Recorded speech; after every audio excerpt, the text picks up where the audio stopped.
Hello friends, आप सभी का स्वागत है एमएस इंस्टीट्यूट में। तो फ्रेंड्स, अगर आप भी 1 फरवरी को बायोलॉजी जीव विज्ञान का फाइनल बोर्ड एग्ज़ाम देने वाले हैं तो आज के क्लास को कंप्लीट ज़रूर देखिएगा, क्योंकि आज के क्लास में मैं आप सभी को क्लास 12th बायोलॉजी जीव विज्ञान का टॉप 200 VBI ऑब्जेक्टिव क्वेश्चन बताने वाला हूं, जो आप सभी के फाइनल बोर्ड एग्ज़ाम 1 फरवरी के लिए बहुत ही इम्पोर्टेंट है। फ्रेंड्स, आप सभी को पता ही है कि पिछले कुछ सालों से आपके फाइनल बोर्ड एग्ज़ाम में बायो का क्वेश्चन बहुत ज़्यादा हार्ड पूछे जा रहे हैं। तो जिस वजह से आज के क्लास में मैं आप सभी को क्लास 12th बायो का यानी टॉप 200 ऐसे ऑब्जेक्टिव क्वेश्चन बताने वाला हूं, जो आप सभी के फाइनल बोर्ड एग्ज़ाम 1 फरवरी को देखने को मिलेगा। तो आप सभी फ्रेंड्स अगर चाहते हैं बायो का फाइनल एग्ज़ाम में हर एक ऑब्जेक्टिव क्वेश्चन सही करना, तो आप सभी आज के क्लास को ध्यान से देखिएगा और हर एक क्वेश्चन को मेरे साथ साथ जो है ना याद कर लीजिएगा, ठीक है।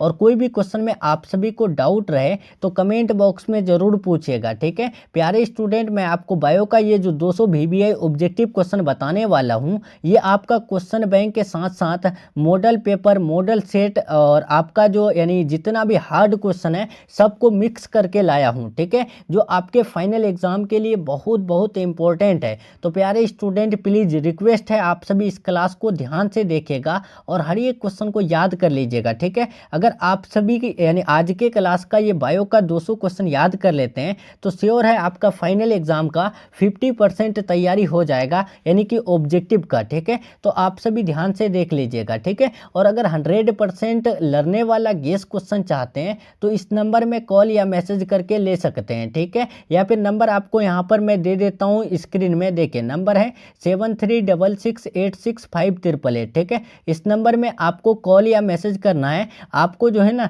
गेस क्वेश्चन मिल जाएगा, ठीक है। 100% लर्ने वाला बहुत ही कम फी में, ठीक है। ऐसा क्वेश्चन मिलेगा जो आपके फाइनल एग्जाम में सेम टू सेम देखने को मिलेगा। तो प्यारे स्टूडेंट, अगर चाहते हैं गेस क्वेश्चन लेना तो इस नंबर में कॉल मैसेज करके ले सकते हैं। अगर आपका सपना है 400 प्लस लाने का तो इस नंबर में कॉन्टैक्ट करना है और लर्ने वाला गेस क्वेश्चन ले लेना है, ठीक है। चलिए तो फटाफट से हम लोग क्लास को शुरू करते हैं। अगर आप सभी चैनल से नए जुड़ रहे हैं तो चैनल को सब्सक्राइब करके बेल आइकन प्रेस कर लेंगे और वीडियो पसंद आए तो लाइक करके अपने दोस्तों में जो है ना शेयर कर देंगे, ठीक है। बायो का क्लास जो है इसी प्रकार 200 क्वेश्चन का मिलते रहेगा, ठीक है। तो आप सभी जो है ना हर एक क्लास को अटेंड करते चलिएगा, ठीक है। देखिए आपके स्क्रीन में पहला नंबर क्वेश्चन आ चुका है। अगर आंसर पता है ना प्यारे स्टूडेंट, प्लीज़ नंबर के साथ आप सभी जो है ना कमेंट बॉक्स लाइव चैट में देते चलिएगा, ठीक है। ऐसा लगना चाहिए आप सभी फाइनल एग्जाम में बैठे हो, ठीक है। देखिए अगर आप सभी क्वेश्चन का आंसर देंगे ना तो आपका कॉन्फिडेंस लेवल बढ़ेगा और साथ साथ जो है ना आपको क्वेश्चन का आंसर भी याद होते चलेगी, ठीक है।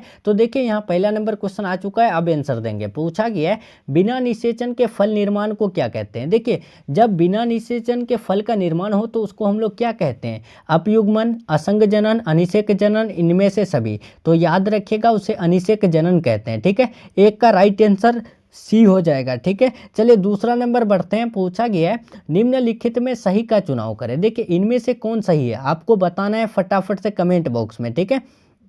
तो देखिए यहाँ पर जो सही है ना, तो आपको बता दें स्पॉन्ज का जो स्पोर है, जो कि बिल्कुल गलत है। स्पॉन्ज का जो है ना वो जिम्यूल्स होता है, ठीक है, जो कि ये भी गलत हो जाएगा, क्योंकि जो पेनिसिलियम है वो कोनिडिया में होता है, ठीक है। तो कोनिडिया भी गलत हो जाएगा, ये भी, यानी कि ऑप्शन नंबर सी भी गलत हो जाएगा। शैवाल में कोनिडिया नहीं होता है, पेनिसिलियम में जेम्यूल्स नहीं होता है, स्पॉन्ज का जो स्पोर नहीं होता है, ठीक है। यहाँ पर जो राइट आंसर हो जाएगा वो हाइड्रा की कलिका हो जाएगा, ठीक है। राइट आंसर 2 का डी बिल्कुल राइट हो जाएगा। चलिए तीसरा नंबर देखेंगे। पूछा गया है एक मतलब कि शुगर केन में ग्राफ्टिंग नहीं हो सकता है, क्यों। तो देखिए जो गन्ना है उसमें ग्राफ्टिंग नहीं होता है, मतलब कि घुस नहीं होता है। क्यों नहीं होता है, क्योंकि उसका जो वेस्कुलर बंडल्स होते हैं ना वो बिखरे होते हैं, इसी वजह से, ठीक है। राइट आंसर यहाँ पर 3 का ए हो जाएगा। इंग्लिश मीडियम वाले आप सभी टेंशन मत लें, आपका कल जो है क्लास अपलोड हो जाएगा, इंग्लिश हिंदी दोनों मीडियम साथ में लगभग 500 क्वेश्चन का, ठीक है। तो आप सभी जो है ना आज माफ़ कीजिएगा, आज इसी क्लास क्लास को आप सभी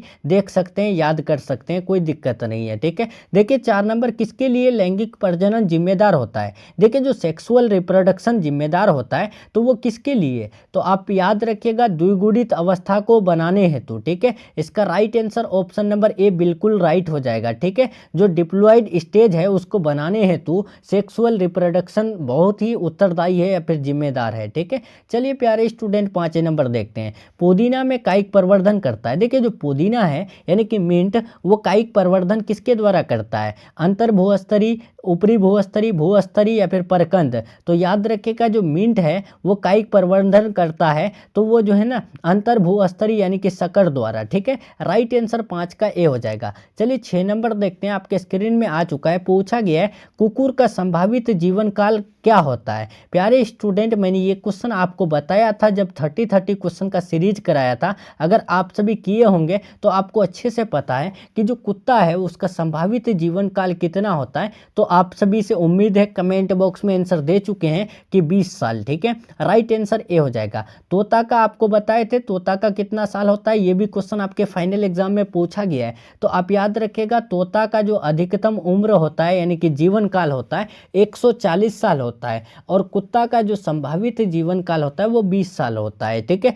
7 नंबर की तरफ बढ़ते हैं। देखिए आपके स्क्रीन में आ चुका है, शाख को वृंत पर लगाया जाता है, ठीक है। और इस प्रकार घुस किए वृक्ष के फल किस पर निर्भर करेंगे। देखिए प्यारे स्टूडेंट जो शाख है यानी कि सियोन, वो उसको जो है वृंत पर लगाते हैं, ठीक है। उसके बाद जो है उस पर घुस करते हैं, तो उस घुस किया गया जो वृक्ष है उसका जो फल है वो किस पर निर्भर करेंगे, तो वो शाख पर ही निर्भर करेंगे, ठीक है। राइट आंसर ए हो जाएगा। 8 नंबर देखिए, अगुणित कोशिकाओं के संलयन की प्रक्रिया को क्या कहते हैं। देखिए आपको आज के क्लास का जो है ना बहुत सारा क्वेश्चन जो है हार्ड देखने को मिलेगा, ठीक है, जो कि आप सभी को यानी आंसर पता नहीं होगा या फिर आप सभी को बोरिंग लगेगा। तो आप सभी ऐसे मत कीजिएगा, क्लास को छोड़ के नहीं जाइएगा। प्यारे स्टूडेंट यही सब क्वेश्चन आपके फाइनल एग्जाम में पूछे जाते हैं, ठीक है। तो आप सभी बिल्कुल भी क्लास को मिस मत कीजिए, बहुत ही कम समय बचा हुआ है, ये सब क्वेश्चन याद कीजिए, आप सभी बहुत अच्छा कीजिएगा, ठीक है। देखिए यहाँ पर 8 नंबर,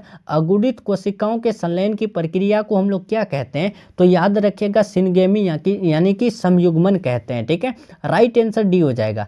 चलिए प्यारे स्टूडेंट अब हम लोग 9 नंबर देखते हैं। पूछा गया है कि डॉट डॉट में पत्तियों के खंडों द्वारा कायिक प्रजनन होता है। देखिए इनमें से किस में जो है पत्तियों के खंडों द्वारा कायिक प्रजनन होता है, तो याद रखिएगा ब्रायोफिलम एवं केलेंचुए के जो पत्ती होता है उसमें जो है ना ब्रायोफिलम और केलेंचुए में पत्तियों और खंडों के द्वारा जो है ना कायिक प्रजनन होता है, ठीक है। Right answer option number B हो जाएगा। चलिए 10 नंबर बढ़ते हैं। रात में खिलने वाले पुष्प साधारणतः होते हैं। देखिए प्यारे स्टूडेंट जो पुष्प होता है वो रात में खिलता है, ठीक है। तो वो रात में खिलने वाला पुष्प जो है किस प्रकार होता है, हल्का होता है, छोटा होता है, चमकीले होते हैं, गुच्छों में होते हैं। तो याद रखिएगा जो भी पुष्प रात में खिलते हैं तो वो हमेशा छोटे और रंगहीन होते हैं, ठीक है। तो राइट आंसर हमारा जो है ना ऑप्शन नंबर बी बिल्कुल राइट हो जाएगा, ठीक है। चलिए 11 नंबर देखेंगे। उभयलिंगी प्राणी है, बताइए फटाफट उभयलिंगी प्राणी कौन है, मुर्गी, सांप, दोनों, केचुआ। तो फ्रेंड्स आप याद रखिएगा जो उभयलिंगी प्राणी है वो केचुआ है, ठीक है। 11 का डी बिल्कुल राइट हो जाएगा। 12 नंबर देखिए, जन्म से लेकर प्राकृतिक मृत्यु के बीच की अवस्था को क्या कहते हैं। देखिए प्यारे स्टूडेंट यहाँ पर पूछा गया है जो जन्म है यानी कि बर्थ से लेके नेचुरल डेथ के बीच जो पीरियड है यानी कि अवस्था है उसको हम लोग क्या कहते हैं, जीवन काल, जीवन चक्र, कायिक अवस्था, सभी। तो याद रखिएगा जब बच्चा जन्म लेता है उसके बाद जो है बूढ़ा में या फिर कभी भी नेचुरल डेथ हो जाता है, प्राकृतिक मृत्यु हो जाता है, तो उसके बीच जो पीरियड है यानी कि अवस्था है उसको हम लोग जीवन काल कहते हैं, ठीक है। याद रखना ये नहीं कि कोई भी जन्म लिया उसके बाद जो है उसका 10 साल बाद या फिर 12 साल बाद, 40 साल बाद एक्सीडेंट से मौत हो गया तो वो आपका प्राकृतिक मृत्यु नहीं होगा, ठीक है। प्राकृतिक मृत्यु दूसरा होता है जो डायरेक्ट जो है ना यानी इंतकाल करते हैं, मृत्यु यानी कि डेथ होते हैं, ठीक है। उसी को हम लोग प्राकृतिक मृत्यु कहते हैं, ठीक है। तो जन्म से लेकर प्राकृतिक मृत्यु के बीच की अवस्था को जीवन काल कहते हैं, ठीक है। चलिए ध्यान रखिएगा। 13 नंबर बढ़ते हैं। पूछा गया है आकारिकी तथा आनुवांशिकी रूप से समान जीव को हम लोग क्या कहते हैं। देखिए जेनेटिकली एंड मॉर्फोलॉजिकली जो यानी जीव समान रहे तो उसको हम लोग क्या कहते हैं, क्या कॉलोन कहते हैं, सोमा कॉलोन कहते हैं, कॉस्मिड्स कहते हैं, साइब्रिड्स कहते हैं। तो याद रखिएगा जब भी आकारिकी और अनुवांशिकी रूप से समान जीव हो तो उसको हम लोग जो है ना क्लोन कहते हैं। देखिए प्यारे स्टूडेंट, क्लोन जो है ना आपको 2 मार्क्स में भी पूछे जाते हैं शॉर्ट में कि क्लोन क्या है, तो आप सभी इसका उत्तर लिखिएगा कि आकारिकी तथा अनुवांशिकी रूप से समान जीव को क्लोन कहते हैं। ठीक है, चलिए यहाँ पर 14 नंबर बढ़ते हैं। पूछा गया है अमीबा में प्रजनन किस प्रकार होता है, बताएंगे फटाफट कमेंट बॉक्स में। कोनिडिया द्वारा, कलिका, जिम्यूल्स या फिर यानी द्विखंडन द्वारा। तो आपको पता है ना कि अमीबा और पैरामेशियम ये दोनों जो प्रजनन करता है ये द्विखंडन के द्वारा करता है। ठीक है, लेकिन 2023 में जो क्वेश्चन पूछा गया था इस प्रकार पूछा गया था कि अमीबा और प्रजनन किस प्रकार का द्विखंडन करता है। तो प्यारे स्टूडेंट ये भी आप याद रखिएगा, जो अमीबा और पैरामेशियम है, ठीक है, यानी कि पैरामेशियम यहाँ पर लिख देते हैं। ठीक है, देखिए यहाँ पर अमीबा और पैरामेशियम ये दोनों जो द्विखंडन करता है ना ये अनुप्रस्थ द्विखंडन करता है। ठीक है, ये आपको पूछा गया 2023 में। ठीक है, आप सभी जाइए 2023 का क्वेश्चन बैंक उठा के देखिए, ये क्वेश्चन देखने को मिलेगा। तो आप सभी ध्यान रखिएगा, अमीबा और पैरामेशियम ये दोनों द्विखंडन करता है, लेकिन किस प्रकार द्विखंडन करता है, तो अनुप्रस्थ द्विखंडन करता है। ठीक है, चलिए 15 नंबर बढ़ेंगे। पेनिसिलियम में प्रजनन होता है। देखिए जो पेनिसिलियम में प्रजनन होता है वो किसके द्वारा, कलिका, विखंडन, जिम्यूल्स, कोनिडिया। तो आपको मैंने बताया पेनिसिलियम में प्रजनन कोनिडिया के द्वारा होता है। ठीक है, राइट आंसर डी हो जाएगा। जिम्यूल्स में जो होता है वो स्पॉन्ज के द्वारा होता है। ठीक है, जिम्यूल्स में किसके द्वारा, स्पॉन्ज के द्वारा, और कलिका में हाइड्रा के द्वारा। ठीक है, ये भी आप याद रखिएगा। चलिए तो यहाँ 16 नंबर बढ़ते हैं। मासिक चक्र किस में होता है, मासिक चक्र किसको कहते हैं, मेंस्ट्रुअल साइकिल को कहते हैं। ठीक है, ये जो होता है वो किस में, बंदर में, कपी में, मानव में या फिर सभी में। तो आपको पता है मासिक चक्र जो है 28 दिनों के अंतराल में होता है। तो किस किस में होता है, बंदर में होता है, कपी में होता है, मानव में होता है, ये तीनों में होता है। राइट आंसर इनमें से जो है ना सभी हो जाएगा। ठीक है, चलिए तो यहाँ 17 नंबर देखेंगे। आम के फल में खाने वाला भाग होता है। देखिए जो आम का फल है उसका खाने वाला भाग कौन है, बाह्य फलवित्ती, मध्य फलवित्ती, अंत फलवित्ती, इनमें से कोई नहीं। तो प्यारे स्टूडेंट आप याद रखिएगा, आम के फल में खाने वाला भाग मध्य फलवित्ती होता है। ठीक है, राइट आंसर 17 का भी हो जाएगा। 18 नंबर देखिए, समसूत्री विभाजन होता है। देखिए जो समसूत्री विभाजन होता है वो किस में, कायिक कोशिका में, जनन कोशिका में, ए और बी दोनों में, इनमें से कोई नहीं में। तो याद रखिएगा समसूत्री विभाजन कायिक कोशिका में होता है। 18 का ए बिल्कुल राइट हो जाएगा। 19 नंबर देखिए, बिना निषेचन के फल बनाने की प्रक्रिया को क्या कहते हैं। देखिए कोई भी फल जो है बिना निषेचन के हो तो उसको हम लोग क्या कहते हैं, तो प्योर हिंदी में उसे हम लोग अनिषेक फलन कहते हैं, अनिषेक जनन कहते हैं। लेकिन उसी को हम लोग इंग्लिश में क्या कहते हैं, तो उसी को हम लोग जो है ना यानी पार्थेनोकॉर्पिक कहते हैं, जो कि आपको कभी कभी फाइनल एग्जाम में हिंदी में ही पार्थेनोकॉर्पिक लिखा हुआ रहता है। तो आप लोग गलती नहीं कीजिएगा, जब भी बिना निषेचन के फल का निर्माण हो तो उसे हम लोग पार्थेनोकॉर्पिक कहते हैं। ठीक है, राइट आंसर भी हो जाएगा, यानी कि अनिषेक जनन कहते हैं। चलिए 20 नंबर देखेंगे, इनमें से किस में आंतरिक निषेचन नहीं होता है। देखिए जो इंटरनल फर्टिलाइजेशन नहीं होता है वो किस में, पक्षी, मेढक, स्तनपायी, इनमें से कोई नहीं। तो प्यारे स्टूडेंट आपको याद रखना है इंटरनल फर्टिलाइजेशन जो है ना वो यानी कि मेढक में नहीं होता है। मेढक में जो है बाह्य निषेचन होता है, यानी कि आउटर जो है फर्टिलाइजेशन होता है। ठीक है, राइट आंसर भी हो जाएगा। 21 नंबर देखें, द्विखंडन एक प्रकार का। देखिए जो द्विखंडन है वो एक प्रकार का क्या होता है, कायिक प्रवर्धन, अलैंगिक जनन, लैंगिक जनन, इनमें से कोई नहीं। तो याद रखिएगा ये अलैंगिक जनन होता है। 21 का बी हो जाएगा। चलिए 22 नंबर बढ़ते हैं। पूछा गया है इनमें कौन अंडज है। देखिए जो अंडज है इनमें से कौन है, तो मैंने आपको यानी कि 30 क्वेश्चन वाला सीरीज में बताया था कि अंडज यानी कि अंडा देने वाले प्राणी को ही हम लोग क्या कहते हैं, अंडज कहते हैं। याद रखिएगा अंडज किसे कहते हैं, अंडा देने वाले प्राणी को अंडज कहते हैं। ठीक है, और जरायुज किसे कहते हैं, जो सीधे बच्चों को यानी कि शिशुओं को जन्म देता है, यानी कि अंडा नहीं देता है, तो उसे ही हम लोग जो है जरायुज कहते हैं। ठीक है, तो यहाँ पर अंडज पूछा है तो कौन अंडा देते हैं बताइए, एकेडिना, कंगारू, गाय, इनमें से कोई नहीं। तो गाय तो आपको पता है अंडा नहीं देते हैं, और कंगारू भी तो सीधे बच्चे को जन्म देते हैं, तो ये भी नहीं होगा। इनमें से कोई नहीं का तो सवाल ही नहीं है। तो यहाँ पर राइट आंसर एकेडिना होगा जो कि अंडज है। ठीक है, याद रहेगा आपको। 23 देखें, इनमें से पूरे जीवन काल में एक ही बार पुष्पित होते हैं। देखिए जो इनमें से कौन है जो पूरे यानी कि होल लाइफ इंटायर लाइफ में जो है यानी कि एक ही बार पुष्पित होता है? बांस, आम, ताड़, इनमें से कोई नहीं। तो याद रखिएगा जो बांस होते हैं वो पूरे जीवन काल में एक बार पुष्पित होता है, ठीक है। और एक क्वेश्चन और पूछे जाते हैं कि इनमें से कौन है जो 12 वर्ष में एक बार पुष्पित होता है? तो 12 वर्ष में एक बार जो पुष्पित होता है ना उसका नाम क्या है? नीला कुरंजी है, ठीक है, जिसको हम लोग स्ट्रोबेलेंथस कुंथियाना भी बोलते हैं, ठीक है। ये भी आप याद रखिएगा। 24 नंबर देखिए, निम्न में से कौन द्विगुणित है? देखिए प्यारे स्टूडेंट, डिप्लॉइड कौन है? पराग, अंड, ए और बी दोनों, या फिर युग्मनज? तो मैंने आपको बताया था कि पराग और अंड ये दोनों हमेशा हैप्लॉइड में आते हैं, ठीक है। राइट आंसर यहाँ पर कौन सा हो जाएगा बताइए? तो अब तो आप सभी आराम से बता देंगे युग्मनज, ठीक है। राइट आंसर डी हो जाएगा। चलिए 25 नंबर बढ़ते हैं। पूछा गया है किस फल का बीजचोल खाया जाता है? बताइए इनमें से कौन सा फल है जिसका हम लोग बीजचोल खाते हैं? शरीफा, लीची, जायफल, सभी? तो याद रखिएगा राइट आंसर यहाँ पर जो है ना बीजचोल जो खाते हैं शरीफा, लीची और जायफल ये तीनों का खाते हैं। राइट आंसर इनमें से सभी हो जाएगा, ठीक है। चलिए अब हम लोग जो है ना 26 नंबर की तरफ बढ़ते हैं। पूछा गया है समयुग्मकी पाई जाती है। देखिए जो समयुग्मकी पाई जाती है वो किस में?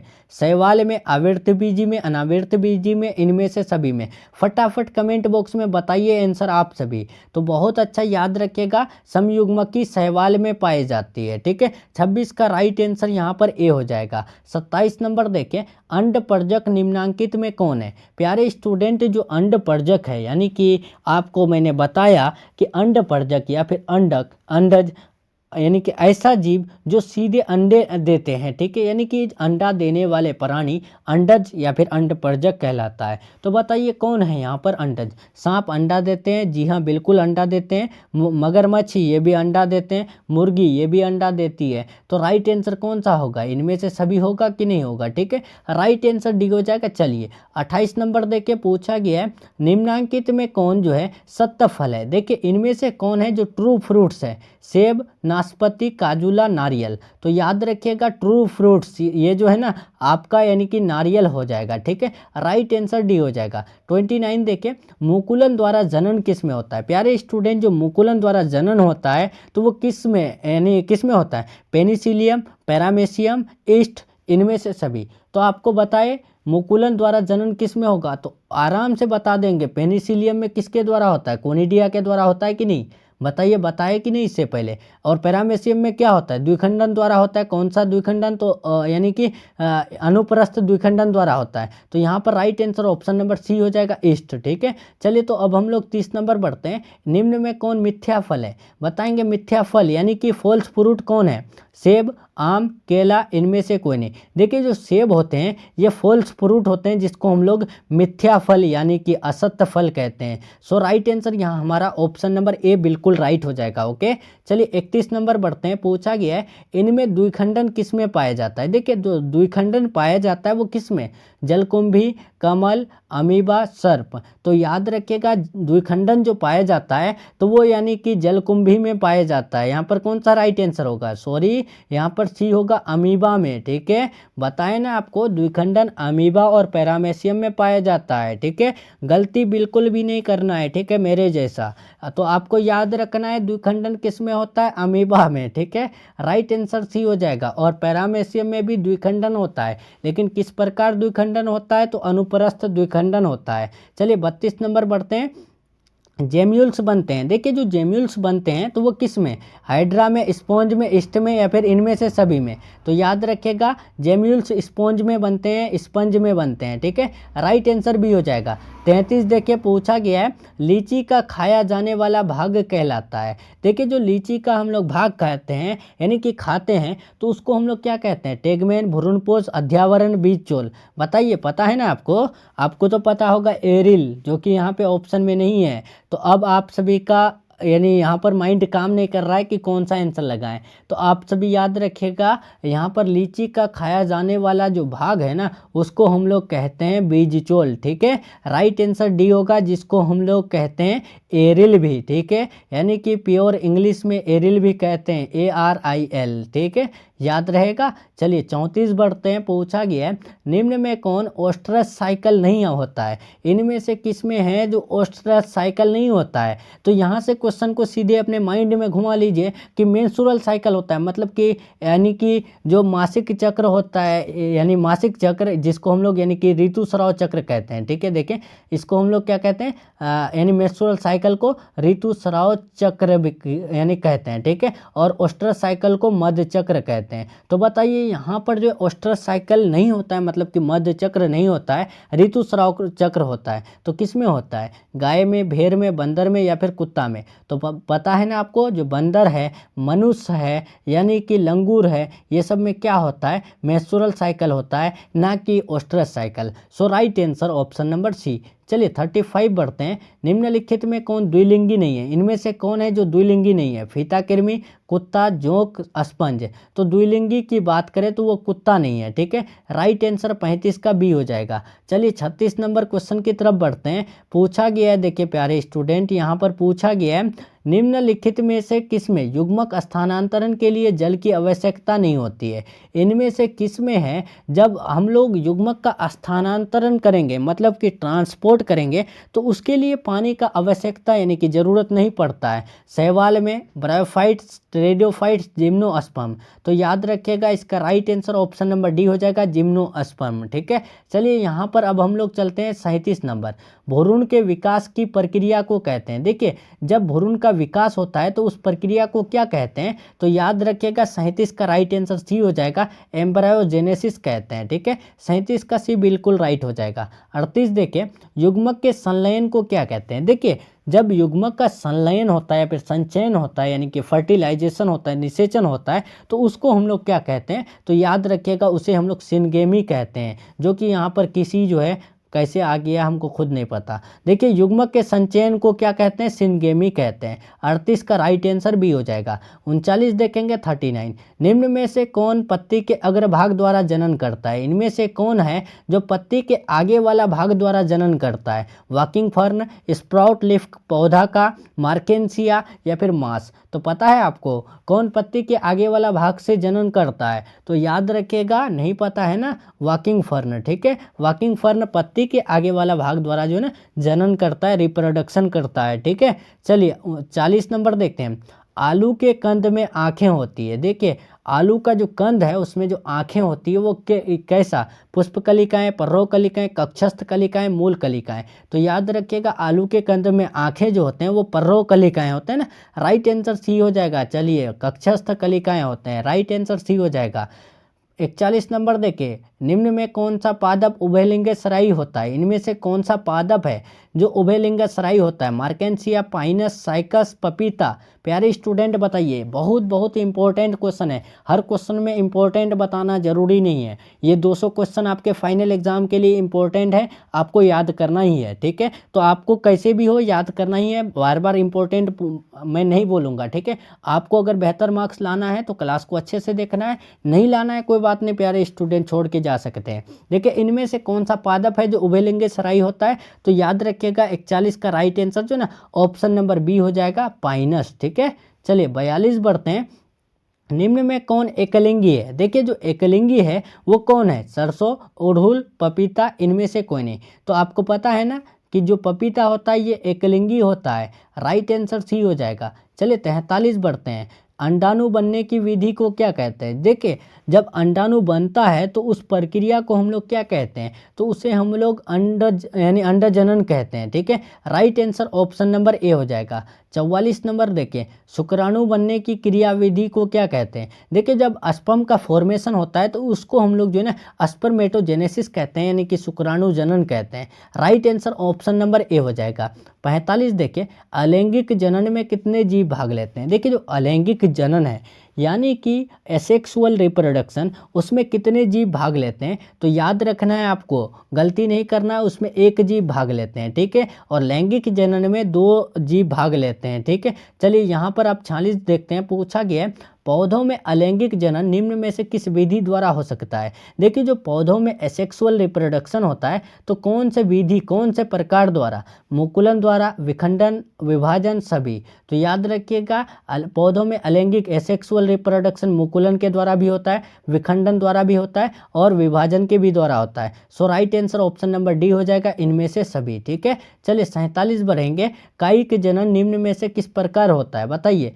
कायिक जनन जो है निम्न में से किस प्रकार होता है। तो 47 का राइट आंसर ऑप्शन नंबर जो है ना यहाँ पर क्या हो जाएगा, डी हो जाएगा, पत्तियों द्वारा, यानी कि जड़, स्तंभ, पत्ती, ये तीनों के द्वारा जो है ना यहाँ पर क्या होगा, कायिक जनन होता है। ठीक है, राइट आंसर डी हो जाएगा, तीनों द्वारा। चलिए 48 बढ़ते हैं।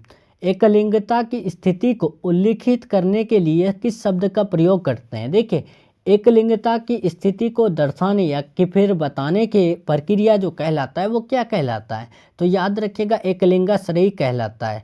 49 नंबर देखते हैं, पूछा गया है द्विनिषेचन का परिणाम होता है, बताएंगे। जो द्विनिषेचन का परिणाम होता है वो क्या, बीजपत्र, बीजांडकाय, भ्रूणपोष, भ्रूण। तो याद रखिएगा द्विनिषेचन, डबल फर्टिलाइजेशन का जो परिणाम होता है वो भ्रूणपोष होता है। ठीक है, राइट आंसर सी हो जाएगा। 50 नंबर बढ़ते हैं, हम लोग 50 नंबर में आ चुके हैं। ठीक है, जो भी स्टूडेंट अभी तक वीडियो को लाइक नहीं किए तो वीडियो को फटाफट से लाइक कर दीजिए। ठीक है, और आप सभी चैनल से अगर नए जुड़ रहे हैं तो चैनल को सब्सक्राइब करके बेल आइकन प्रेस कर लीजिए ताकि आने वाली क्लासेज का नोटिफिकेशन मिलते रहे। ठीक है, देखिए 50 नंबर, बीजाणुओं द्वारा जनन करने वाले पौधे जैसे मार्स, फर्न सामान्यतः किस समूह में रखे जाते हैं। तो याद रखिएगा जो बीजाणुओं के द्वारा जनन करता है यानी कि रिप्रोडक्शन करता है तो उस यानी उसका नाम है क्या क्या, मार्स, फर्न। ठीक है, ये जो है ना कौन से समूह में रखे जाते हैं, ग्रुप में रखे जाते हैं, तो उस ग्रुप का जो नाम है ना क्रिप्टोगैम्स है। ठीक है, राइट आंसर सी हो जाएगा।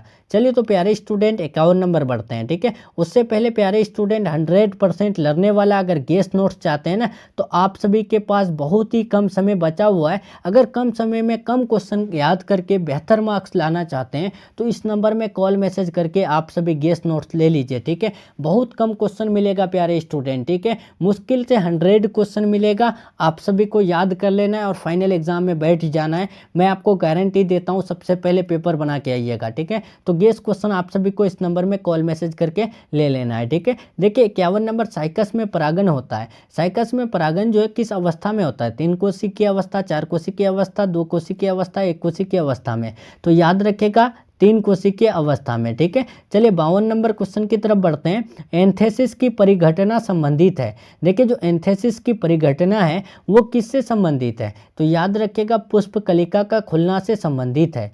चलिए यानी यहाँ पर 53 नंबर देखते हैं। आलू में कायिक संचरण किसके द्वारा होता है, बताएंगे। जो आलू में कायिक संचरण होता है वो किसके द्वारा। तो याद रखिएगा 53 का राइट आंसर बी हो जाएगा, स्तंभ द्वारा।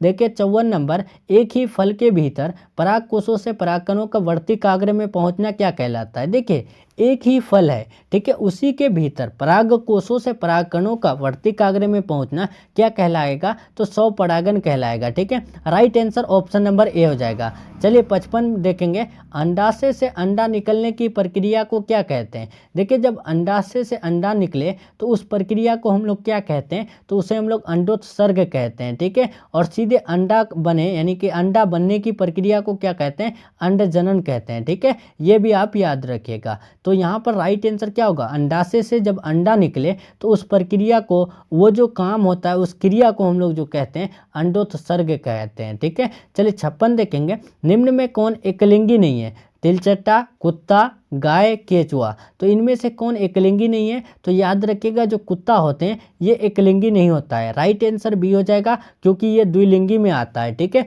राइट आंसर 56 का बी बिल्कुल राइट हो जाएगा, ध्यान रखना है। ठीक है, चलिए अब हम लोग चलते हैं प्यारे स्टूडेंट यहाँ पर 57 नंबर, मानव युग्मक में गुणसूत्र की संख्या होती है। देखिए जो मानव युग्मक पूछा है इसमें बहुत बच्चा कंफ्यूज होता है और एग्जाम में अक्सर गलत करके आता है, जो कि आपको ऐसा कभी नहीं करना है प्यारे स्टूडेंट। इस क्लास को देख लीजिए, मैं आपको बता रहा हूँ, आपका कभी गलत नहीं होने वाला है कोई भी क्वेश्चन। देखिए मानव युग्मक, ठीक है, यानी कि ह्यूमन गैमेट्स। ठीक है, आपको पता है गैमेट्स क्या होता है।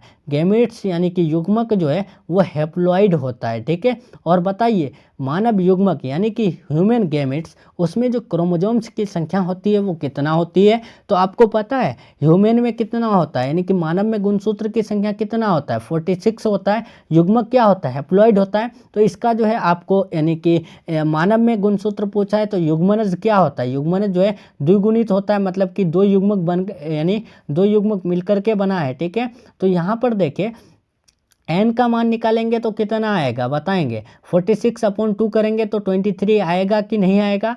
बताइए आएगा कि नहीं आएगा? तो आपको ऐसे यानी डेफिनेशन याद नहीं रखना है, आपको बस ये याद रखना है कि मानव युग्मक अगर पूछे तो उसमें गुणसूत्र 23 लगाना है, और अगर आपको मानव में गुणसूत्र पूछे तो 46 लगाना है, ठीक है। गलती नहीं करोगे ना आप लोग। देखिए मानव युग्मक में क्रोमोजोम्स की संख्या जो होता है 23 होता है, और मानव युग्मक यानी मानव में गुणसूत्र की संख्या 46 होता है, ठीक है।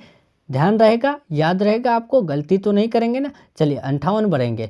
किसमें आंतरिक निषेचन होता है? देखिए इनमें से किसमें है जो इंटरनल फर्टिलाइजेशन होता है बताएंगे? मछली, उभयचर, शैवाल, आवृतबीजी। तो याद रखिएगा 58 का राइट आंसर ऑप्शन नंबर जो है ना डी हो जाएगा, आवृतबीजी। 59 नंबर देखेंगे, पूछा गया है निषेचन तक की क्रिया में ओव्यूल विकसित होकर बीज बनाता है, जबकि कार्पेल से क्या विकसित होता है? देखिए जब निषेचन की क्रिया होती है तब ओव्यूल जो है विकसित होकर के बीज बनाता है, और उसके बाद जो है कार्पेल जो बनाएगा वो क्या बनाएगा आपको यहाँ पर बताना है। तो याद रखिएगा वो कार्पेल जो है ना पेरिकोर्प बनाता है, ठीक है। चलिए 60 नंबर देखेंगे, निम्न में कौन अंडज नहीं है? बताएंगे इनमें से कौन है जो अंडज नहीं है? आपको पता है अंडज किसे कहते हैं? तो बताए हैं ना कि जो अंडे को यानी जो अंडे देते हैं या फिर अंडा देने वाले प्राणी, उसी को हम लोग अंडज कहते हैं। तो अब बताइए ऑप्शन देख के बता पाएंगे कि नहीं पाएंगे? कौन कौन अंडा देते हैं? सांप अंडा देते हैं ना, मानव अंडा देते हैं, जी हाँ बिल्कुल सही है ना। चलिए घड़ियाल, ये भी सही है, गलत नहीं करना है। सांप भी अंडे देते हैं, मुर्गी भी अंडा देते हैं, घड़ियाल भी अंडा देते हैं, ठीक है। और जो मानव है ये अंडा नहीं देते हैं, ये सीधे शिशुओं को जन्म देते हैं, ये जरायुज में आता है, ठीक है।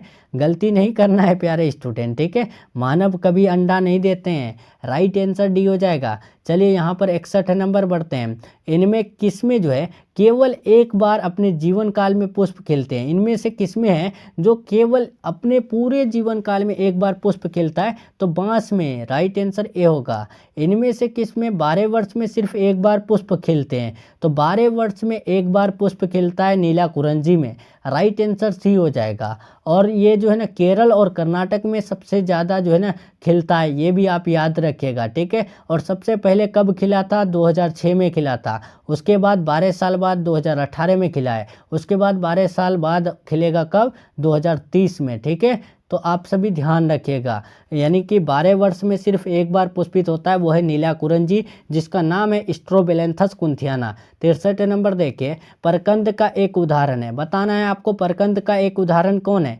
लहसुन है, नींबू है, अदरक है, प्याज है। तो याद रखना है 63 का right answer option number C हो जाएगा, अदरक, ठीक है। नेक्स्ट चलेंगे 64 नंबर, कलिका रोपण उदाहरण है। कलिका रोपण किसका उदाहरण है? कायिक जनन का, उत्तक संवर्धन का, लैंगिक जनन का, परकीर्णन का। तो याद रखिएगा कलिका रोपण कायिक जनन का उदाहरण है, ठीक है। चलिए अब 65 नंबर बढ़ते हैं। पूछा गया है पेनिसिलियम नामक कवक में अलैंगिक जनन मुख्य रूप से किस संरचना के द्वारा होता है? देखिए जो पेनिसिलियम में जो जनन होता है वो किस रूप में? तो आपको पता है ना कोनिडिया के द्वारा होता है, आपको तो बता चुके हैं बार बार। तो अब क्या बताएं? राइट आंसर सी हो जाएगा। देखिए 66 पूछा गया है इनमें कौन ठहरे हुए पानी में उगकर ऑक्सीजन खींच लेता है? इनमें से कौन है जो ठहरे हुए पानी में उगकर ऑक्सीजन खींच लेता है? जलकुंभी, हाइड्रिला, कमल, धान। तो याद रखिएगा जो जलकुंभी है ये ठहरे हुए पानी में उगकर ऑक्सीजन खींच लेते हैं, राइट आंसर ए हो जाएगा। और जलकुंभी को ही हम लोग क्या कहते हैं? बंगाल का आतंक भी कहते हैं, ठीक है। आपको पूछे जा सकते हैं कि इनमें से किसे बंगाल का आतंक कहा जाता है? तो ऑप्शन आपके सामने में 4 दे सकता है, जलकुंभी, हाइड्रिला, कमल, धान। तो आपको गलती नहीं करना है, जलकुंभी ही लगाना है, ठीक है। Who is the terror of Bengal? तो आपको याद रखना है जलकुंभी, ठीक है। 67 नंबर देखें,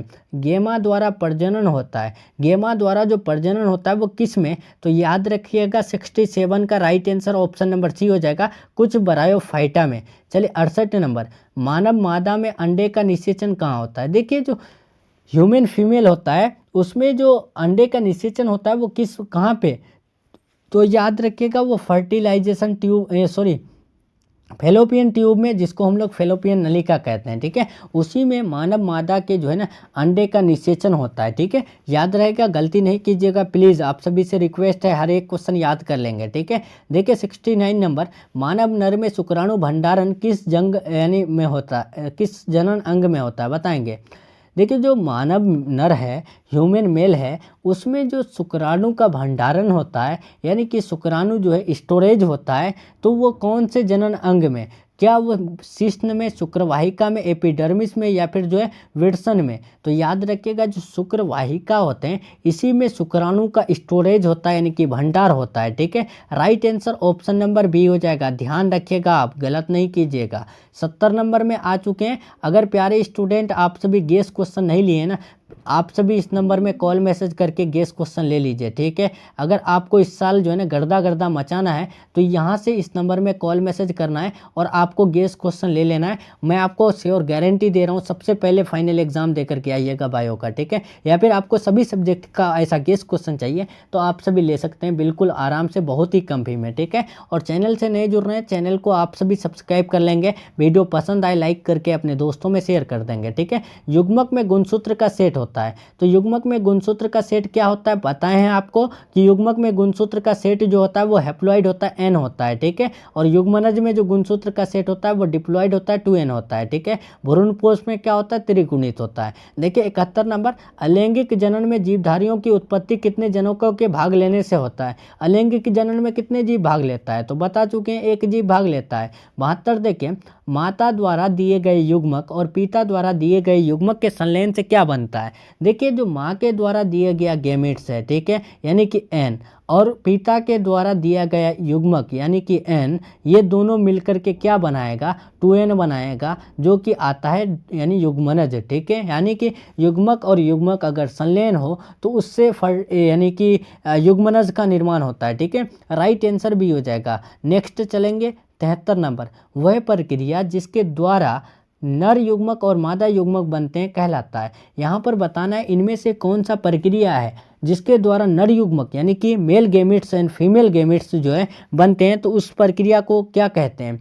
तो याद रखिएगा इसका राइट आंसर 73 का सी हो जाएगा, युग्मक जनन कहते हैं। 74 बढ़ते हैं कि 3 परत वाली संरचना जिसके अंदर एक नई गुहा आधांत्र जिसको हम लोग आर्केंट्रॉन कहते हैं, तो वो बन गई है, तो उस प्रक्रिया को क्या कहते हैं बताना है आपको। तो 3 परत वाली संरचना जिसके अंदर एक नई गुहा आधांत्र यानी कि आर्केंट्रॉन बन गई होती है, तो वो जो कहलाती है वो गेस्टुला कहलाती है। राइट आंसर यहाँ पर जो है ना बी हो जाएगा, गेस्टुला रानी, ठीक है। चलिए 75 बढ़ते हैं, वह जीव या पौधा जिसके शरीर में नर तथा मादा दोनों प्रकार के जनक पाए जाते हैं, तो उसे हम लोग क्या कहते हैं। देखिए वह जीव या पौधा जिसके शरीर में, ठीक है, नर और मादा दोनों प्रकार के जनन पाए जाते हैं, तो वो क्या कहलाएगा। तो राइट आंसर ऑप्शन नंबर 75 का जो है ना सी हो जाएगा, उभयलिंगी, ठीक है। Right answer option number C हो जाएगा, ध्यान रखिएगा, याद रखिएगा। 76 देखेंगे 76, किस प्रकार के जनन करने वाले प्राणियों में अधिक विभिन्नताएं देखने को मिलती है, बताएंगे। इनमें से कौन से प्रकार के जनन करने वाले प्राणियों में अधिक जो है ना अलग देखने को मिलता है। लैंगिक जनन, अलैंगिक जनन, युग्मक जनन, कायिक जनन। आपको पता है ना कि जो लैंगिक जनन होता है यानी कि सेक्सुअल रिप्रोडक्शन करने वाले जो जीव होता है उनमें जो है ना अधिक भिन्नता देखने को मिलता है, ठीक है। जैसे कि मनुष्य, ठीक है, मनुष्य जो है वो सेक्सुअल रिप्रोडक्शन करता है, ठीक है। तो आप सभी आपस में देखे होंगे कि सब एक जैसे नहीं होते हैं, ठीक है। या फिर देखे होंगे, देखिए मान के चलिए किसी के भी फादर या फिर मैं ही हूँ, तो मेरे जैसे जैसा कोई और नहीं है, मेरा ही शकल जो है मेरा ही है, ठीक है, लेकिन मेरा शकल का और कोई आदमी नहीं है, ठीक है। तो हम लोग किस में आते हैं, सेक्सुअल रिप्रोडक्शन में आते हैं। तो यहाँ पर कौन सा हो जाएगा, राइट आंसर ए आ जाएगा, यानी लैंगिक प्रजनन, ठीक है। अलैंगिक जनन गलती से भी मत लगाइएगा, ठीक है। चलिए यहाँ पर 77 देखते हैं। वह प्रक्रिया जिसके अंतर्गत जीव समजात शिशुओं को जन्म देकर अपनी प्रजाति को निरंतर बनाए रखता है, तो वो क्या कहलाता है। देखिए वह कौन सा प्रक्रिया है जिसके अंतर्गत जीव जो है ना समजात शिशुओं को, यानी कि उसी प्रकार बच्चे को जो है ना जन्म देकर अपनी जो जाति है, यानी कि अपना जो प्रजाति है उसको बनाए रखता है निरंतर, तो वो जो है यानी क्या कहलाता है, जनन, लैंगिक जनन, अलैंगिक जनन, युग्मक जनन। तो याद रखिएगा वो जनन कहलाता है, ठीक है। जनन अगर नहीं करेगा, यानी कि सेक्सुअल रिप्रोडक्शन अगर नहीं करेगा, तो बिना रिप्रोडक्शन के जो है ना वो बच्चा को जन्म भी नहीं देगा। अगर वो बच्चा को जन्म नहीं देगा तो उनका जो प्रजाति है वो यानी कंटिन्यू नहीं होगा। तो यहाँ पर राइट आंसर क्या होगा, जनन, ठीक है। जब तक कोई भी आदमी अगर जनन नहीं करता है, या फिर कोई भी यानी प्राणी हो तो वो जनन नहीं करे ना, तो वो क्या होगा, उसका जो यानी प्रजाति है या फिर उनका जो फैमिली बैकग्राउंड है वो वहीं पर ख़त्म हो जाएगा, ठीक है। अगर वो जनन करे यानी कि रिप्रोडक्शन करे, तो वो जो है ना यानी उनका जो प्रजाति है या फिर फैमिली है या फिर यानी उनका जो जात है वो बढ़ते जाता है और कंटिन्यूअस रहता है, ठीक है। यानी कि इससे उसका बच्चा जन्म लेता है, इससे उसका, ठीक है, उस प्रकार जो है जाति चलते जाता है, ठीक है। समझ में आ गया ना, ठीक है, ध्यान रखिएगा।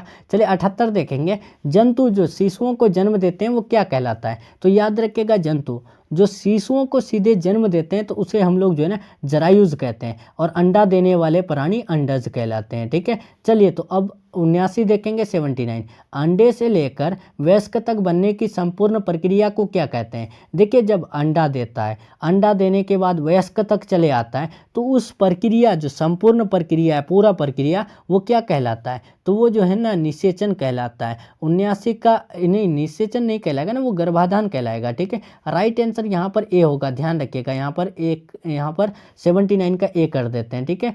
चलिए यहाँ पर 80 देखेंगे।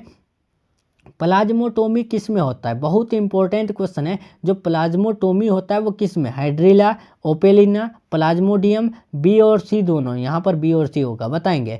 तो याद रखिएगा प्लाज्मोडियम, ओपेलिना और प्लाज्मोडियम ये दोनों में होता है, ठीक है। राइट आंसर 80 का डी बिल्कुल राइट हो जाएगा, ध्यान रखिएगा। चलिए 81 नंबर बढ़ते हैं। किसी अनिषेचित अंडज से बीज के विकास को हम लोग क्या कहते हैं। देखिए अनफर्टिलाइज है, ठीक है, यानी कि अंडज, उससे बीज का विकास हो तो उस प्रक्रिया को हम लोग जो कहते हैं क्या कहते हैं। तो याद रखिएगा यानी 81 का राइट आंसर बी हो जाएगा, पार्थेनोकॉर्पी कहते हैं। 82 देखेंगे। एक बीज पत्री में ग्राफ्टिंग विरले ही सफल होता है, क्यों। तो याद रखिएगा एक बीज पत्री में जो ग्राफ्टिंग विरले ही सफल हो जाता है, सक्सेस हो जाता है, तो उस प्रक्रिया में यानी होता है, तो क्यों होता है, क्योंकि जो एक बीज पत्री है ना वो कैम्बियम विहीन होते हैं, इसी वजह से उसमें जो ग्राफ्टिंग है वो विरले ही सफल हो जाता है, ठीक है। चलिए 83 देखेंगे। एफायरा लार्वा ओरेलिया में पाया जाता है, इसका निर्माण किस विधि से होता है। देखिए एफायरा लार्वा ओरेलिया में पाया जाता है, ठीक है, लेकिन जो इसका निर्माण होता है तो वो कौन से विधि द्वारा, तो याद रखिएगा रीजेनरेशन द्वारा, ठीक है। राइट आंसर यहाँ पर 83 का क्या होगा, नहीं रीजेनरेशन नहीं होगा, यहाँ पर right answer option number D होगा, स्ट्रोबाइलेशन द्वारा, ठीक है। चलिए 84 देखेंगे। जीरोंटोलॉजी में किसका अध्ययन होता है। ये तो आप लिख कर ले लीजिए, ये वायरल क्वेश्चन में आप सभी को मैं दे रहा हूँ, ये क्वेश्चन आपके फाइनल बोर्ड एग्जाम में इस साल आने वाला है। जीरोंटोलॉजी में जो अध्ययन होता है वो किसका, पक्षी, अस्थि, एजिंग या फिर पृथ्वी। तो याद रखिएगा वो एजिंग कहलाता है, मतलब कि study of ageing is called gerontology, ठीक है। 84 का सी बिल्कुल राइट हो जाएगा। 85 देखते हैं। 85 पूछा गया है निम्नलिखित में किसमें बिना निषेचन द्वारा प्रजनन की क्षमता होती है। इनमें से किसमें जो है बिना निषेचन के द्वारा प्रजनन करने की क्षमता होती है। तो याद रखिएगा मधुमक्खी में, ठीक है। 85 का सी हो जाएगा। 86 देखते हैं। प्याज के युग्मक में गुणसूत्र की संख्या होती है। देखिए जो प्याज का युग्मक होता है यानी कि गैमेट्स, उसमें जो क्रोमोजोम्स की संख्या होती है वो कितना, तो 86 का राइट आंसर बी हो जाएगा 16। ठीक है, नेक्स्ट चलेंगे 87। किसी अनावृत बीजी में एंडोस्पर्म होते हैं। देखिए कोई भी अनावृत बीजी में एंडोस्पर्म यानी कि भ्रूणपोष जो होते हैं वो त्रिगुणित ही होते हैं। ठीक है, राइट आंसर सी हो जाएगा। कभी कभी 3n देगा तो आप लोग कन्फ्यूजन नहीं होइएगा, ठीक है ना, राइट आंसर सी लगा लीजिएगा। 88 देखिए, किसी पुष्प के अंडाशय होते हैं। देखिए कोई भी पुष्प का अंडाशय जो होता है वो क्या, अगुणित, द्विगुणित, त्रिगुणित या फिर चतुर्गुणित, तो याद रखिएगा 88 का राइट आंसर ऑप्शन नंबर जो है ना बी हो जाएगा, द्विगुणित। ठीक है, चलिए अब हम लोग चलते हैं 89 नंबर। लेकिन हाँ, यहाँ पर जो अंडाशय है ये तो द्विगुणित में आ गया, लेकिन कभी कभी अंड दे देते हैं कि अंड क्या है, आपको ऑप्शन में दे देंगे अगुणित, द्विगुणित, त्रिगुणित, चतुर्गुणित, तो आप याद रखिएगा, गलती कभी मत कीजिएगा, कान खोल के आप सभी सुन लीजिए। अंड जो होते हैं वो अगुणित होते हैं। ठीक है, अंडाशय जो होते हैं वो द्विगुणित होते हैं। पराग जो होते हैं ये पराग किस में आते हैं, अगुणित में आते हैं, लेकिन परागकण जो है परागकण द्विगुणित में आते हैं। ठीक है, पराग अगुणित, परागकण द्विगुणित, अंड अगुणित, अंडा से द्विगुणित। ठीक है, चलिए अब 89 नंबर देखते हैं 89। पौधों में अर्धसूत्री विभाजन किस में होता है। देखिए जो पौधों में अर्धसूत्री विभाजन होता है वो किस में, तो 89 का राइट आंसर डी हो जाएगा, परागकोश में। ठीक है, चलिए 90 नंबर देखते हैं। किसी छोटे भाग टुकड़े के संपूर्ण शरीर के निर्माण को क्या कहते हैं। देखिए कोई भी छोटे भाग है, ठीक है, तो उससे क्या होता है कि पूरा शरीर बन जाता है, पूरा पेड़ बन जाता है, तो उस प्रक्रिया को हम लोग क्या कहते हैं, तो मोर्फोलेक्सिस कहते हैं। ठीक है, 90 का राइट आंसर ए हो जाएगा। ठीक है, राइट आंसर ए हो जाएगा। 91 देखिए, द्विनिषेचन किस में पाया जाता है। देखिए जो डबल फर्टिलाइजेशन होता है वो किस में, आवृत बीजी, अनावृत बीजी, टेरिडोफाइट्स, ब्रायोफाइट्स, तो याद रखिएगा 91 का राइट आंसर ए हो जाएगा, आवृत बीजी में। 92 देखिए, गतिशील सिलियायुक्त बीजाणु को क्या कहते हैं, तो गतिशील सिलियायुक्त बीजाणु को हम लोग जू स्पोर्ट्स कहते हैं। 93 नंबर देखेंगे, यदि दो युग्मक देखने में समान लगे तो उसे हम लोग क्या कहते हैं। ये क्वेश्चन नोट कर लीजिए, इस साल जो है आपको चाहे तो ऑब्जेक्टिव में पूछे चाहे तो सब्जेक्टिव में पूछे। देखिए सब्जेक्टिव में पूछे जा सकते हैं कि व्हाट इज आइसोगेमिट्स, यानी कि आइसोगेमिट्स क्या है, तो आपको इसका उत्तर लिखना है आइसोगेमिट्स वह है जब दो युग्मक देखने में बराबर लगे यानी कि समान लगे, एक जैसा लगे, उसे ही हम लोग आइसोगेमिट्स कहते हैं। राइट आंसर 93 का ए बिल्कुल राइट हो जाएगा। चलिए 94 देखते हैं, पूछा गया है मानव के अर्धसूत्री कोशिका में गुणसूत्र की संख्या होती है यानी कि मियोसाइट, यहाँ पर MEOCYTE है। ठीक है, यहाँ पर ध्यान रखिएगा। तो यहाँ पर देखिए मानव के अर्धसूत्री यानी कोशिका में जो गुणसूत्र की संख्या होती है ना वो कितना होती है, 94 का डी हो जाएगा, 46। ठीक है, चलिए यहाँ पर 95 देखेंगे, कोई भी प्राणी एक अपवाद को छोड़कर, अपवकार दो ये है, ठीक है, वो नहीं है। यहाँ पर कोई भी प्राणी एक अपवाद को छोड़कर अमर नहीं होता है, तो वो कौन, एक कोशिकीय जीव, हरित पादप, स्पॉन्ज, साइनोबैक्टीरिया, तो याद रखिएगा एक कोशिकीय जीव, ये जो है ना यानी कि अमर नहीं होते हैं। ठीक है, राइट आंसर यहाँ पर ए हो जाएगा। चलिए 96, संतान जो लगभग एक दूसरे के आइडेंटिकल हो, साथ ही उनके पेरेंट के भी आइडेंटिकल हो, तो उसे हम लोग क्या कहते हैं। यानी कि ये क्वेश्चन इस प्रकार पूछा गया है कि आकारिकी तथा आनुवांशिकी रूप से समान जीव को हम लोग क्या कहते हैं, तो बताए हैं ना प्यार, यानी इससे पहले कि आकारिकी तथा आनुवांशिकी रूप से समान जीव को क्लोन कहते हैं, जिसे हम लोग इस प्रकार भी बोल सकते हैं कि संतान जो लगभग यानी एक दूसरे के आइडेंटिकल हो, साथ ही उनके पेरेंट के भी आइडेंटिकल हो, मतलब कि आइडेंटिकल समान। ठीक है, समान को ही हम लोग आइडेंटिकल कहते हैं, तो अगर समान हो तो उसे हम लोग क्या कहते हैं, क्लोन कहते हैं। ठीक है, राइट आंसर डी होगा। प्लीज़ आप सभी गलती नहीं कीजिएगा। 97 देखिए, गैमीट के निर्माण को क्या कहते हैं, तो पता है आपको हिंदी में क्या कहते हैं, गैमीट को हम लोग कहते हैं युग्मक, तो युग्मक के निर्माण को हम लोग क्या कहते हैं, युग्मक जनन। तो अब यहाँ पर बताना है गैमीट के निर्माण को क्या कहते हैं, तो गैमीटोजेनेसिस कहते हैं, वही क्वेश्चन है। ठीक है, बस यहाँ पर युग्मक के जगह में गैमीट कर दिया और गैमीट के जगह में आपको युग्मक कर देगा, तो आप गलती नहीं कीजिएगा। ठीक है, 98 देखिए, निम्न में कौन उभयलिंगीय पादप नहीं है? उभयलिंगीय पादप कौन नहीं है? पपीता, सरसों, मक्का, उड़हुल। तो याद रखिएगा, जो यानी पपीता होते हैं ये उभयलिंगीय पादप नहीं होते हैं, ये एकलिंगी में आते हैं। 99 देखें, जब संतति की उत्पत्ति एकल जनक द्वारा होती है तब ये क्या कहलाता है? फटाफट आंसर देंगे कमेंट बॉक्स में, थक गए हैं क्या? बताएंगे। जब संतति की उत्पत्ति एकल जनक द्वारा होती क्या कहलाता है? लैंगिक जनन, अलैंगिक जनन, ए और बी दोनों, आंतरिक निषेचन। तो याद रखिएगा उसे हम लोग जो है ना अलैंगिक जनन कहते हैं। 100 नंबर बढ़ते हैं। पूछा गया अंडपर्जक है, तो अंडा देने वाले प्राणी अंडपर्जक कहलाता है। मुर्गी, सांप, मगरमच्छ ये तीनों अंडा देते हैं, इनमें से सभी हो जाएगा। चलिए 101 नंबर बढ़ते हैं। द्विगुणित है, डिप्लॉइड कौन है? तो अंडा और पराग ये दोनों हेप्लॉइड में आते हैं और युग्मनज जो है द्विगुणित में आते हैं। राइट आंसर डी हो जाएगा। देखिए 102, इनमें से कौन जंतु उभयलिंगी नहीं है? 102 में हम लोग आ चुके हैं, ठीक है। फटाफट कर लेते हैं, बस आप लोग याद करते चलिए। कोई दिक्कत हो रही है कमेंट बॉक्स में बताते चलिए। आपको किसी भी तरह से ये 200 क्वेश्चन याद करना ही है, ठीक है। चाहे जितनों आपको आलसी लगे, आपको ये क्वेश्चन याद करना है, ठीक है। देखिए इनमें से कौन जंतु जो है उभयलिंगी नहीं है? तो याद रखिएगा जो घरेलू मक्खी है ये उभयलिंगी नहीं होते हैं, ठीक है। राइट आंसर सी हो जाएगा।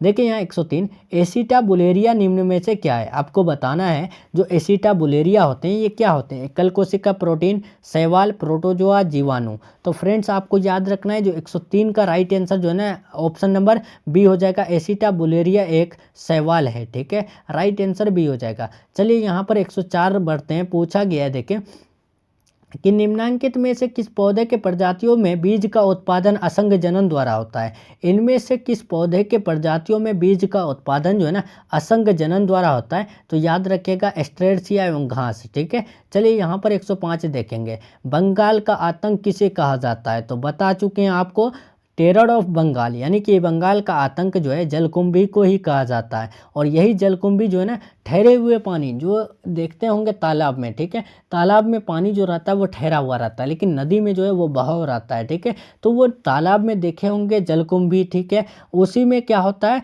कि वो जो है ना यानी कि ऑक्सीजन को खींच लेता है, ठीक है। और ऑक्सीजन को अगर पूरा खींच लेता है तो आप देखे होंगे जो मछली रहता है ना वो ऊपर में उठे हुए रहते हैं, यानी कि मरे हुए रहते हैं, क्योंकि ऑक्सीजन तो आपका वो पूरा खींच ही लेता है। तो मछली क्या लेंगे? कुछ नहीं। तो क्या होगा? उसका मौत होगा कि नहीं होगा? तो यहाँ पर देखिए जलकुंभी को हम लोग क्या कहते हैं? बंगाल का आतंक भी कहते हैं। और ये जो है ना ठहरे हुए पानी में उगकर ऑक्सीजन को खींच लेते हैं। 106 देखिए, मध्य चक्र पाई जाती है। देखिए जो मध्य चक्र होती है वो किस में पाई जाती है? गाय, भेड़, कुत्ता, सभी। तो पता है आपको कि सभी में जो है मध्य चक्र ओस्ट्रस साइकिल पाए जाते हैं। और मेंस्ट्रुअल साइकिल जो है गाय यानी बंदर, मनुष्य, कपी, लंगूर ये सब में क्या पाया जाता है? मेंस्ट्रुअल साइकिल, ऋतुस्राव चक्र पाया जाता है। सल्ककंद का उदाहरण है अदरक, दूब घास, प्याज, आलू। तो याद रखिएगा सल्ककंद का उदाहरण जो है वो प्याज है, ठीक है। राइट आंसर सी हो जाएगा। 108 देखते हैं, स्तनधारियों में निषेचन कहाँ होता है? अंडाशय, वसीय भाग, गर्भाशय,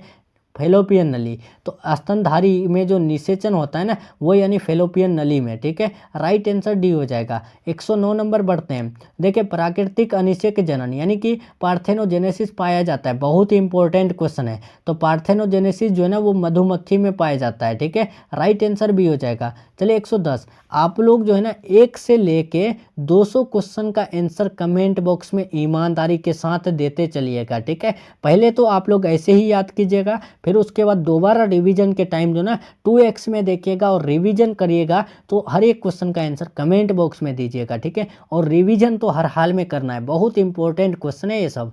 देखिए निम्नलिखित में किसका परागण जो है जल द्वारा होता है? देखिए किसका परागण जल द्वारा होगा? ओके यानी ओक्जेलिस, कोमेलिना, जोस्टेरा, वायोला। तो याद रखिएगा 110 का राइट आंसर जो है ना ऑप्शन नंबर सी हो जाएगा, जोस्टेरा, ठीक है।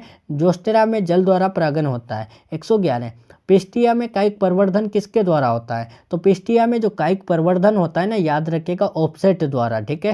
राइट आंसर भी हो जाएगा। चलिए 112 नंबर बढ़ते हैं। घरेलू मक्खी के मियोसाइट में गुणसूत्र की संख्या होती है। देखिए जो घरेलू मक्खी है, ठीक है, उसमें जो मियोसाइट्स होता है यानी कि अर्धसूत्री, उसमें जो गुणसूत्र की संख्या होता है वो कितना? तो याद रखिएगा इसका राइट आंसर 112 का जो है ना बी हो जाएगा 12, ठीक है। और प्याज में जो गुणसूत्र की संख्या होता है 16, ठीक है। ये भी आप याद रखिएगा। देखिए 113, निम्नलिखित में किस प्राणी में ओवोविविपेरिटी पाया जाता है या फिर होता है? इनमें से कौन सा प्राणी है जिसमें ओवो यानी विविपेरिटी पाया जाता है? तो याद रखिएगा इसका राइट आंसर यहाँ पर जो है ना ऑप्शन नंबर क्या हो जाएगा, रेटल सर्प हो जाएगा। ठीक है, इसी में ओवोविविपेरिटी पाया जाता है। 114 पार्थेनोजेनेसिस पाया जाता है एक्सोलोटल लार्वा में, मिरासीडियम में, यानी सर्केरिया में, स्पोरोसिस्ट एवं रेडियो लार्वा में। बताइए फटाफट कमेंट बॉक्स में। ठीक है, और 400 प्लस दिलाने वाला गेस्ट नोट्स नहीं लिए तो इस नंबर में कॉल मैसेज करके फटाफट से ले लीजिए। ठीक है, समय बहुत कम है और इसी कम समय में कम क्वेश्चन याद करके 400 प्लस का सपना पूरा कीजिए। ठीक है, आप सभी को टेंशन नहीं लेना है, हम हैं तो सब है। ठीक है, इस नंबर में कॉल मैसेज करना है और आपको 100% लड़ने वाला गेस्ट क्वेश्चन ले लेना है। पार्थेनोजेनेसिस पाया जाता है स्पोरोसिस्ट लार्वा में। ठीक है, राइट आंसर डी हो जाएगा। 115 देखिए, यदि नर आकारिकी में मादा से भिन्न हो तो उसे हम लोग क्या कहते हैं? तो नर आकारिकी में मादा से भिन्न हो तो उसे हम लोग जो कहते हैं लैंगिक द्विरूपता कहते हैं। ये क्वेश्चन 2024 में पूछा गया है। ठीक है, तो आपको गलती नहीं करना है, हल्के में नहीं लेना है। ठीक है, इसका राइट आंसर सी होगा। 116 पीडोजेनेसिस किस लार्वा में पाया जाता है? तो पीडोजेनेसिस जो पाया जाता है आपको ध्यान रखना है, याद रखना है, वो फैसियोला में पाया जाता है। 117 देखिए, किसमें तिर्यक द्विखंडन पाया जाता है? तिर्यक द्विखंडन जो पाया जाता है वो किसमें? सिराटियम में पाया जाता है। ठीक है, अनुपरस्थ द्विखंडन किसमें पाया जाता है? तो अनुपरस्थ द्विखंडन जो है ना वो अमीबा और पैरामेसियम में पाया जाता है। 118 देखिए, प्राणियों में यौनावस्था के बाद आता है, बहुत ही इंपॉर्टेंट क्वेश्चन है कि जो प्राणियों में यौनावस्था के बाद आता है क्या? कायिक अवस्था, प्रजनन अवस्था, पडोरा अवस्था, वृद्धावस्था। तो यहाँ पर आपको बताना है क्या होगा, तो याद रखिएगा प्रजनन अवस्था होता है। ठीक है,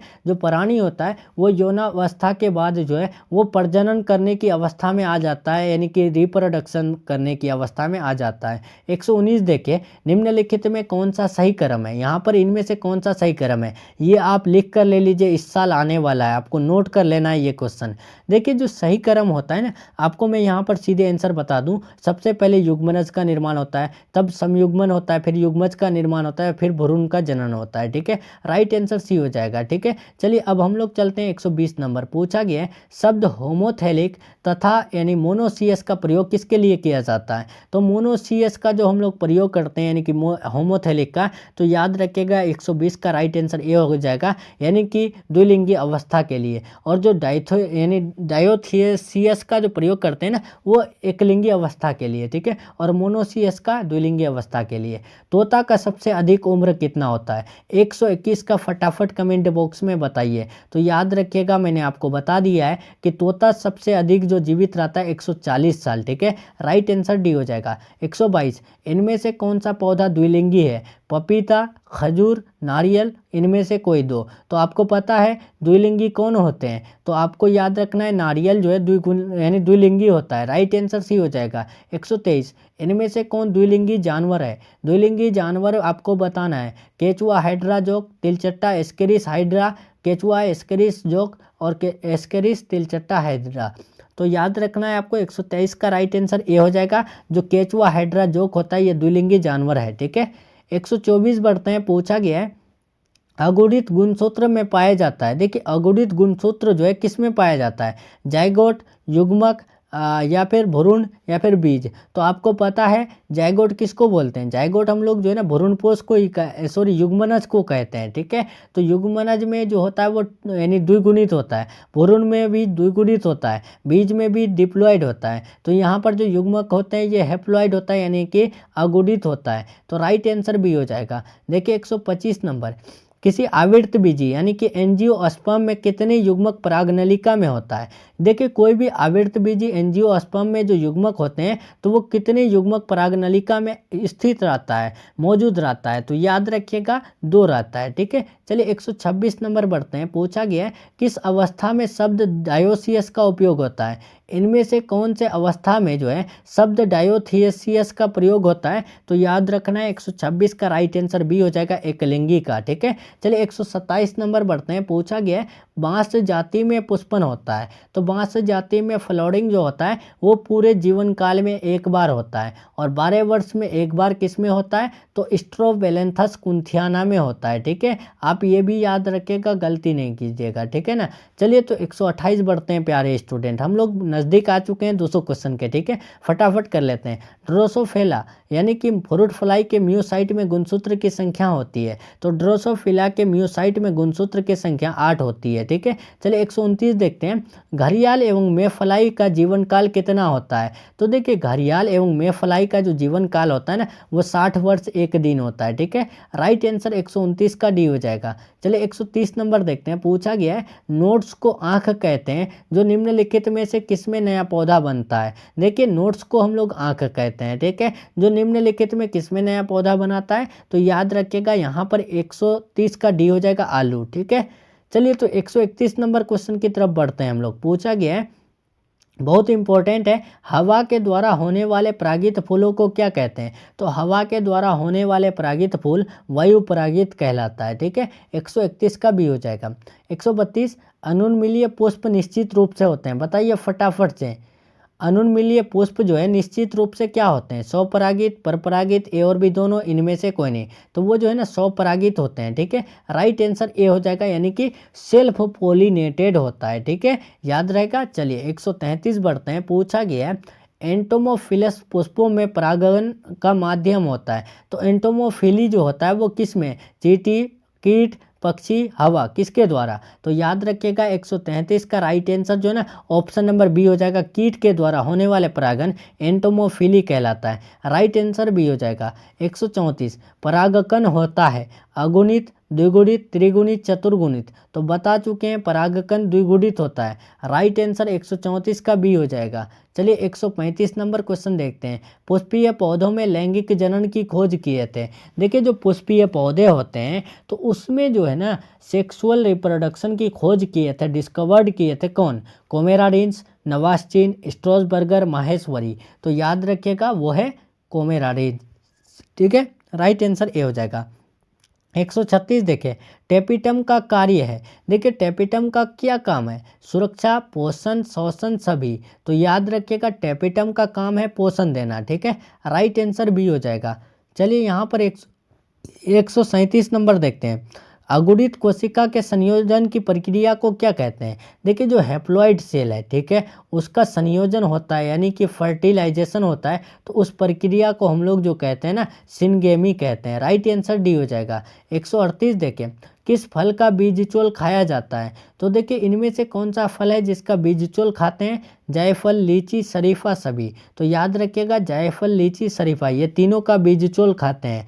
अब 139 नंबर बढ़ते हैं। निम्न में कौन कीटभक्षी पौधा है। देखिए कीटभक्षी पौधा कौन है, ड्रोसेरा, नेपेंथिस, दोनों, हाइड्रिला। तो याद रखिएगा ये बहुत इंपॉर्टेंट क्वेश्चन है आपके फाइनल एग्जाम के लिए। ठीक है, आपको गर्दा गर्दा मचाना है, ये सब क्वेश्चन याद कर लीजिए। ठीक है, हर क्वेश्चन इंपॉर्टेंट नहीं बोल पाएंगे। ठीक है, अगर हर क्वेश्चन इंपॉर्टेंट बोलेंगे तो आपका समय वेस्ट होगा। ठीक है, तो बिना फालतू का हम लोग टाइम वेस्ट नहीं करेंगे, सीधे क्वेश्चन आंसर करा रहे हैं। लास्ट में स्टार्टिंग में ही आपको बता दिए हैं कि ये क्वेश्चन आपके लिए इंपॉर्टेंट है आपके फाइनल एग्जाम के लिए, बस आपको याद करना है तो करना है। ठीक है, तो आप लोग भरोसा करके याद कर लेंगे। निम्न में कौन कीटभक्षी पौधा है, तो ड्रोसेरा, नेपेंथिस, ये दोनों। ठीक है, राइट आंसर सी हो जाएगा। 140 देखें, यहाँ पर पूछा गया है दोहरा निषेचन में भाग लेने वाले कुल केंद्रक की संख्या कितनी होती है। देखिए जो डबल फर्टिलाइजेशन है उसमें भाग लेने वाले कुल केंद्रक की संख्या जो होती है वो कितनी, तो 140 का right answer option number D हो जाएगा, 5 है। ठीक है, चलिए 141 बढ़ते हैं। किसमें एंडोस्पर्म करा तथा सेलुलोजिक होता है। तो एंडोस्पर्म करा तथा सेलुलोजिक जो होता है वो फाइटेल्फस आइवरी बेर में होता है। ठीक है, राइट आंसर सी हो जाएगा। 142 देखिए हरा नारियल यानी कि डाब में निहित दूधिया जल होता है। तो हरा नारियल में जो दूधिया जल होता है वो यानी कि डिजनरेट लिक्विड फ्री न्यूक्लियर यानी एंडोस्पर्म होता है। राइट आंसर यहाँ पर जो है ना ऑप्शन नंबर सी हो जाएगा, जिसको हम लोग कहते हैं क्या, द्रवित भ्रूणपोष। ठीक है, तो आप याद रखिएगा इसे हम लोग हिंदी में द्रवित भ्रूणपोष कहते हैं। ठीक है, यहाँ पर कम जगह है, मैं यहाँ पर लिख दिया, ठीक है, याद रखेंगे। चलिए तो अब हम लोग 143 बढ़ते हैं। किसी मूल कोशिका में गुणसूत्र की संख्या 14 है तो सिनर्जिड्स की संख्या इसमें क्या होगी? तो याद रखिएगा यहाँ पर इसका राइट आंसर 143 का बता दूं 7 होगी। क्यों? तो आपको बता दें, कोई भी मूल कोशिका होता है तो उस वो जो है ना वो हमेशा क्या होता है, डिप्लॉइड होता है, ठीक है। डिप्लॉइड बराबर हमारा दिया गया है 14, ठीक है।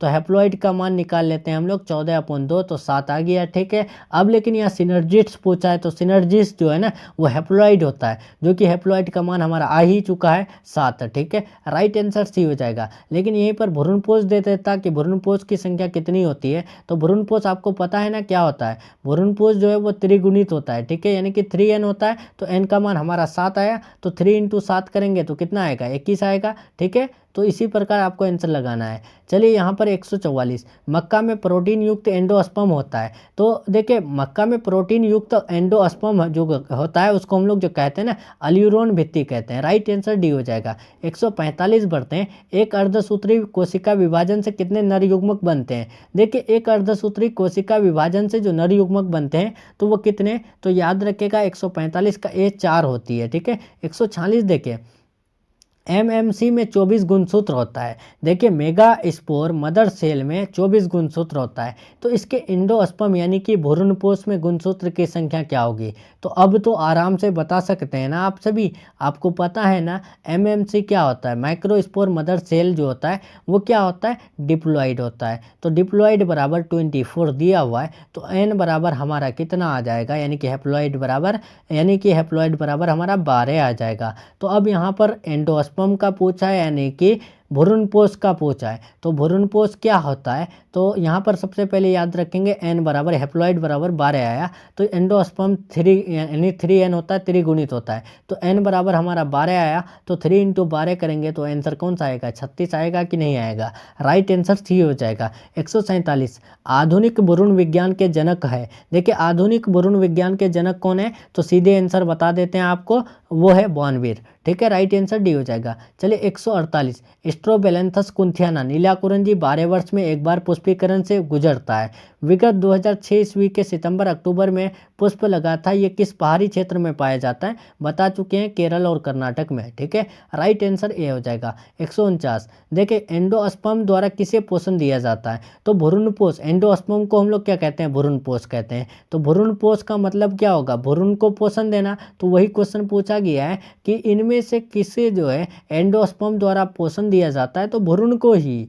राइट आंसर डी हो जाएगा। 150, आवर्त बीजी में निषेचन होता है। तो आवर्त बीजी में निषेचन होता है वो किस में, तो 150 का राइट आंसर बी हो जाएगा, भ्रूणकोष में, ठीक है। 151 बढ़ते हैं।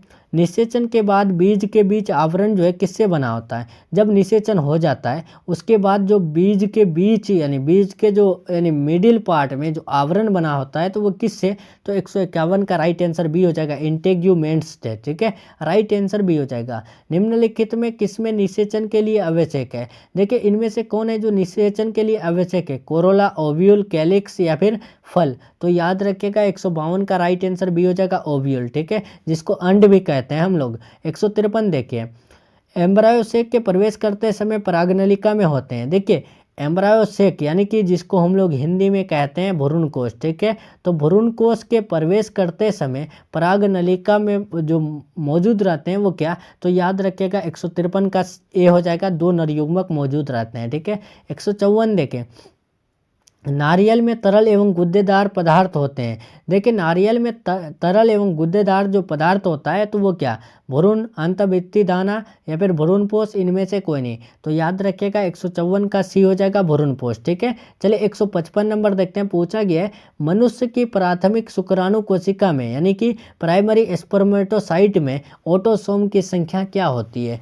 तो बार बार बताए हैं आपको कि जब भी ऑटोसोम यानी कि प्राइमरी स्पर्मेटोसाइट्स में आपको ऑटोसोम्स की संख्या पूछे तो 44 लगाना है, और आपको सिर्फ और सिर्फ पूछे कि मनुष्य के यानी कि मनुष्य में गुणसूत्र की संख्या कितनी होती है, तो मनुष्य में गुणसूत्र की संख्या जो है ना 46 होती है, ठीक है, और ऑटोसोम्स की संख्या 44 होती है। चलिए तो 56 देखते हैं, पूछा गया है पुष्पीय पौधों के भ्रूणपोष में कितने गुणसूत्र होते हैं। तो भ्रूणपोष में त्रिगुण होता है, मतलब कि त्रिगुणित भ्रूणपोष होता है। युग्मक बनने की प्रक्रिया को क्या कहते हैं, युग्मक जनन कहते हैं। चलिए 158 बढ़ते हैं। ये तो आपका बोर्ड एग्जाम का फेवरेट क्वेश्चन है। हाइड्रिला में रंध्र कहाँ पाए जाते हैं, पत्तियों पर, तने पर भी, ए और बी दोनों, इनमें से कोई नहीं। तो याद रखिएगा हाइड्रिला में रंध्र जो है ना इनमें से कहीं नहीं पाए जाते हैं। 159 देखिए, परागकण का बाह्यचोल बना होता है। तो परागकण का बाह्यचोल जो बना होता है वो किससे, पेक्टोसेलुलोज, लिग्नोसेलुलोज, स्पोरोपोलेनिन, परागकीट। तो याद रखिएगा 159 का राइट आंसर जो है ना ऑप्शन नंबर सी हो जाएगा, स्पोरोपोलेनिन द्वारा। 160 है, देखिए पूछा गया है अनुन्मीलिय परागित फूल होते हैं। देखिए जो अनुन्मीलिय परागित फूल होते हैं वो क्या, कीट परागित, चमगादड़ परागित, स्वपरागित या फिर जल परागित।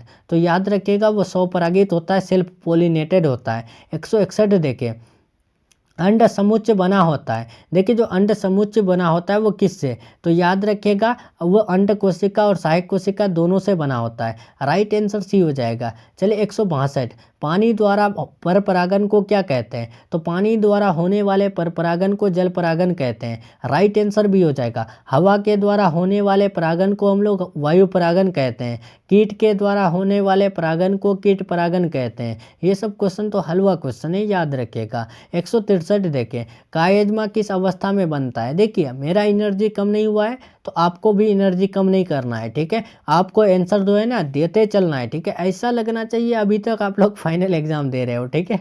देखिए कायजमा किस अवस्था में बनता है। तो 163 का right answer option number C हो जाएगा, अर्धसूत्री कोशिका विभाजन में। 164 देखिए, निम्न इनमें से कौन सा परागकण जो है, यानी परागकण के वर्तिकाग्र में शुरू पर परागन में होता है, बताएंगे। यहाँ पर पूछा गया देखें इनमें से कौन जो है परागकण के वर्तिकाग्र पर शुरू में परागन में गमन करता है, ठीक है। हम भी तो यहाँ कंफ्यूज हो रहे हैं कि यहाँ क्या लिखा हुआ है। तो यहाँ पर देखिए गमन करता है तो वो कैल्शियम प्लस प्लस, ठीक है। 165 बढ़ते हैं, परागकण में मौजूद ऑक्सीन किसकी वृद्धि में मदद करता है। तो परागकण के मौजूद ऑक्सीन जो है ना किसकी वृद्धि में मदद करता है। तो 165 का ए हो जाएगा, परागनली एवं अंडा से, ठीक है। चलिए 166 बढ़ते हैं, हवा के द्वारा होने वाले परागित फूल को क्या कहते हैं, वायु परागित कहते हैं। समय वेस्ट नहीं करेंगे। चलिए अनुन्मीलिय पुष्प निश्चित रूप से होते हैं, स्वपरागित परपरागित दोनों, इनमें से कोई नहीं। तो बता चुके हैं अनुन्मीलिय पुष्प जो है ना वो स्वपरागित सेल्फ पोलिनेटेड होता है।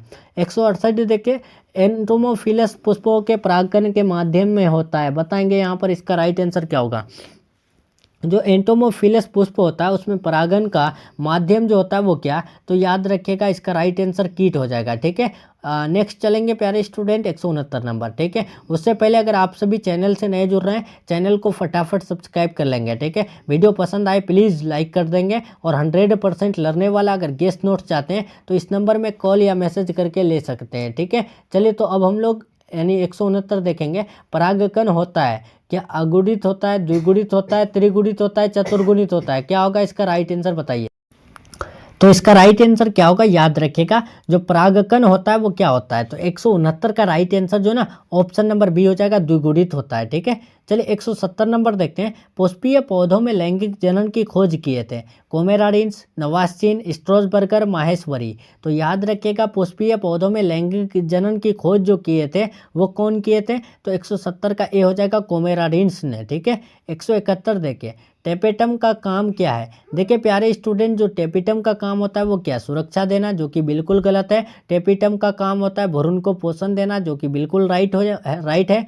चलिए यहाँ पर देखेंगे 172, पूछा गया है कि अगुणित कोशिका के संयोजन की प्रक्रिया को क्या कहते हैं। तो अगुणित कोशिका के संयोजन की प्रक्रिया सिंगेमी कहलाता है। राइट आंसर डी हो जाएगा, जिसको हम लोग हिंदी में क्या कहते हैं, समयुग्मन कहते हैं, ठीक है, याद रहेगा। चलिए अब हम लोग चलते हैं 173 नंबर, किस फल का बीजचोल खाया जाता है। इनमें से कौन से फल का बीजचोल खाया जाता है, जायफल, लीची, शरीफा, इनमें से सभी। तो याद रखिएगा 173 का राइट आंसर सी हो जाएगा, शरीफा। 174 नंबर क्वेश्चन देखते हैं, इनमें से कौन कीटभक्षी पौधा है। कीटभक्षी पौधा कौन होता है, ड्रोसेरा और नेपेंथिस दोनों होता है कि नहीं। राइट आंसर सी हो जाएगा। चलिए 175 नंबर देखते हैं, दोहरा निषेचन। देखिए यहाँ पर पूछा गया है दोहरा निषेचन में भाग लेने वाले कुल केंद्रक की संख्या कितनी होती है? 5 होती है, बता चुके हैं। जो डबल फर्टिलाइजेशन है उसमें भाग लेने वाले कुल यानी कि टोटल जो न्यूक्लियस है उसकी संख्या जो होती है ना वो 5 होती है, 5 होती है, ठीक है। 176 देखेंगे कि इसमें एंडोस्पर्म यानी कि भ्रूणपोष कड़ा और सेलुलोजिक जो है ना हो जाता है। तो याद रखिएगा जो एंडोस्पर्म होता है वो कड़ा और सेलुलोजिक जो होता है वो फाइटेल्फस आइवरी बेर में, ठीक है। चलिए 177 देखेंगे। हरा नारियल में निहित दूधिया जल होता है, तो बता चुके हैं कि वो होता है कौन, यानी कि द्रवित भ्रूणपोष में, जिसको डिजेनरेट लिक्विड फ्री न्यूक्लियर यानी फ्री न्यूक्लियर एंडोस्पर्म कहते हैं। 178 देखिए, कोई भी मूल कोशिका में गुणसूत्र की संख्या इतना है तो सिनर्जिड्स की संख्या कितनी होती है? 7 होती है, बता चुके हैं। 179 मक्का में प्रोटीन युक्त एंडोस्पर्म को क्या कहते हैं? क्या एपोफाइसिस कहते हैं, स्कूटेलम कहते हैं, यानी कोलियोपोटाइल कहते हैं, अल्यूरोन भित्ति कहते हैं। तो बता चुके हैं ना प्यारे स्टूडेंट, मक्का में जो प्रोटीन युक्त एंडोस्पर्म होते हैं तो उसे हम लोग क्या कहते हैं? तो 179 का right answer option number C हो जाएगा, यानी कि यहाँ पर सॉरी डी होगा, यानी कि अल्यूरोन भित्ति। 180 देखिए, एक अर्धसूत्री कोशिका विभाजन से कितने नर युग्मक बनते हैं? ये तो बहुत इंपॉर्टेंट क्वेश्चन है, आपको याद रखना है। एक अर्धसूत्री कोशिका विभाजन से कितने नर युग्मक बनते हैं? तो 180 का ए हो जाएगा 4। 181 देखते हैं, एमएमसी में 24 गुणसूत्र है तो इसके एंडोस्पर्म में गुणसूत्र की संख्या कितनी होती है? 36 होती है। ये सब क्वेश्चन रिपीट हो गया क्या? आधुनिक भ्रूण विज्ञान के जनक किसे कहते हैं? वॉन वीर को कहते हैं। राइट आंसर डी हो जाएगा। ये सब क्वेश्चन शायद रिपीट हो गया, ठीक है। देखिए 12 वर्ष में एक बार पुष्पीकृत होता है, तो विगत 2006 में, तो ये सब आपको बता चुके हैं, केरल एवं कर्नाटक, ठीक है। शायद 25 क्वेश्चन यानी कि रिपीट हो गया। चलिए, तो कोई दिक्कत नहीं है। एंडोस्पर्म द्वारा किसे पोषण दिया जाता है? तो एंडोस्पर्म को हम लोग हिंदी में क्या कहते हैं? भ्रूणपोष कहते हैं, ठीक है। लेकिन भ्रूणपोष को एंडोस्पर्म भी कहते हैं, जो कि आपके एग्जाम में एंडोस्पर्म सीधे लिखा हुआ रहता है हिंदी में, तो आपको गलती नहीं करना है। एंडोस्पर्म पूछे, भ्रूणपोष पूछे, दोनों में जो है ना पोषण जो दिया जाता है वो भ्रूण को, ठीक है। राइट आंसर डी हो जाएगा। 185 देखिए, आवर्त बीजी में निषेचन होता है, तो आवर्त बीजी में जो निषेचन होता है आप याद रखिएगा। 185 का राइट आंसर ए हो जाएगा। न्यूक्लियस में ना राइट आंसर ऑप्शन नंबर क्या होगा? आवर्त बीजी में जो फर्टिलाइजेशन होता है वो भ्रूणकोश में होता है, ठीक है। राइट आंसर बी हो जाएगा। चलिए 186 नंबर देखते हैं प्यारे स्टूडेंट।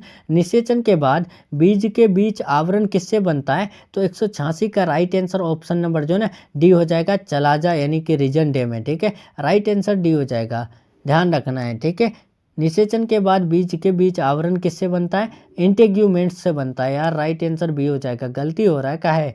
187 देखेंगे, निषेचन के लिए कौन आवश्यक है? तो ओव्यूल है, ठीक है। चलिए 188 देखेंगे, एम्ब्रायो सेक के प्रवेश करते समय परागनलिका में क्या होता है? 2 नर युग्मक होता है। 188 हो गया। 189, नारियल में तरल एवं गुद्देदार पदार्थ होता है, तो बता चुके हैं भ्रूणपोष होता है, ठीक है। कैसा भ्रूणपोष होता है? द्रवित भ्रूणपोष होता है। देखिए मानव की प्राथमिक शुक्राणु कोशिका यानी कि प्राइमरी स्पर्मेटोसाइट्स में ऑटोसोम की संख्या कितनी होती है? तो आपको बता चुके हैं 44 होती है, ठीक है। ये सब रिपीट हो गया है, सॉरी, टाइप करते समय जो है ना ये सब रिपीट हो गया है, सॉरी, गलती माफ़ कीजिएगा, ठीक है। चलिए कल जो है ना आपको अलग कर देंगे, ठीक है। कुछ देखिए 175 तक पूरा जो है अलग था, लेकिन यहाँ पर जो है ना 175 के बाद रिपीट हो गया। पुष्पीय पौधों के भ्रूणपोष में कितने गुणसूत्र होते हैं? तो 3N होते हैं, ठीक है। 192, युग्मक बनने की प्रक्रिया को क्या कहते हैं? युग्मक जनन कहते हैं, ठीक है, जिसे हम लोग राइट आंसर बी मानेंगे, यानी कि युग्मक जनन। 193, देखिए हाइड्रिला में रंध्र कहाँ पाए जाते हैं? तो हाइड्रिला में जो रंध्र पाए जाते हैं वो इनमें से कोई नहीं होगा ना, राइट आंसर डी हो जाएगा। चलिए 194 देखेंगे, परागकण का बाह्यचोल बना होता है, फटाफट आंसर देंगे। पैक्टोसेलुलोज, लिग्नोसेलुलोज, स्पोरोपोलेनिन, परागकीट। तो याद रखिएगा परागकण का जो बाह्यचोल बना होता है वो यानी कि स्पोरोपोलिन द्वारा बना होता है, ठीक है। 195, अनुन्मीलिय परागित फूल होते हैं तो वो स्वपरागित होते हैं, सेल्फ पोलिनेटेड होते हैं। 196 में हम लोग चलते हैं, अंड समुच्च बना होता है, तो अंड समुच्च जो बना होता है आप याद रखेंगे 196 का राइट आंसर जो है ना सी हो जाएगा, ए और बी दोनों द्वारा, ठीक है। चलिए 197 बढ़ते हैं, पानी द्वारा पर परागन को क्या कहते हैं? तो पानी द्वारा होने वाले पर परागन को जल परागन कहते हैं, राइट आंसर बी हो जाएगा। 198, कायजमा किस अवस्था में होता है? प्यारे स्टूडेंट, जो कायजमा होता है वो कौन सी अवस्था में? तो 198 का राइट आंसर बी हो जाएगा, यानी कि सॉरी वो अर्धसूत्री कोशिका विभाजन होता है, राइट आंसर सी होगा। 199 यानी कि 199 में आ चुके हैं। निम्नलिखित में कौन सा परागकण के वर्तिकाग्र में शुरू पर ही यानी परागण में गमन करता है, तो वह है कैल्शियम प्लस प्लस। ठीक है, राइट आंसर बी हो जाएगा। 200 नंबर देखिए, परागण में मौजूद ऑक्सीन किसकी वृद्धि में मदद करता है, तो परागण में मौजूद ऑक्सीन जो है ना वो बढ़ोतरी में मदद करता है, तो वो परागनली एवं अंडाशय के बढ़ोतरी में। ठीक है, राइट आंसर ए बिल्कुल राइट हो जाएगा। तो चलिए फ्रेंड्स, यहाँ पर आप सभी का जो है ना क्लास 12th बायोलॉजी जीव विज्ञान का 200 मोस्ट इम्पोर्टेंट ऑब्जेक्टिव क्वेश्चन का क्लास कंप्लीट हो रहा है। उम्मीद करते हैं आपको ये 200 इम्पोर्टेंट ऑब्जेक्टिव क्वेश्चन जो है ना बहुत अच्छा लगा होगा और आप याद भी कर लिए होंगे। ठीक है, और आज का क्लास तो आपको बहुत अच्छा लगा होगा। तो प्लीज़ आप सभी जो है ना कमेंट में बताइएगा आपको क्लास कैसा लगा। ठीक है, और 100% लर्ने वाला अगर गेस्ट नोट्स चाहते हैं तो आप सभी अभी इस नंबर में कॉल मैसेज करके ले सकते हैं। और फ्रेंड्स, अगर आप सभी चैनल से नहीं जुड़ रहे हैं तो चैनल को सब्सक्राइब करके बेल आइकन प्रेस कर लेंगे, ताकि आप सभी को आने वाली क्लासेज का नोटिफिकेशन मिलते रहे। ठीक है, और फिर कल आपको मिलेगा क्या, बायो का ही 200 क्वेश्चन। ठीक है, उसी प्रकार फिजिक्स का भी 200 मिलेगा। तो आप सभी जो है ना जुड़े रहें हमारे साथ। हिंदी का भी 200 मिलेगा, तो आपको कुछ नहीं करना है, साथ में जुड़े रहना है। ठीक है, मिलते हैं हम लोग नेक्स्ट क्लास पे नेक्स्ट टॉपिक के साथ। तब तक के लिए आप अपना ख्याल रखिए, अपना स्टडी जारी रखिए। Take care, thanks for watching. ठीक है, अगर जो स्टूडेंट PDF लेना चाहेंगे तो इस नंबर में कॉल मैसेज करके अभी ले लीजिए। ठीक है, टेक केयर।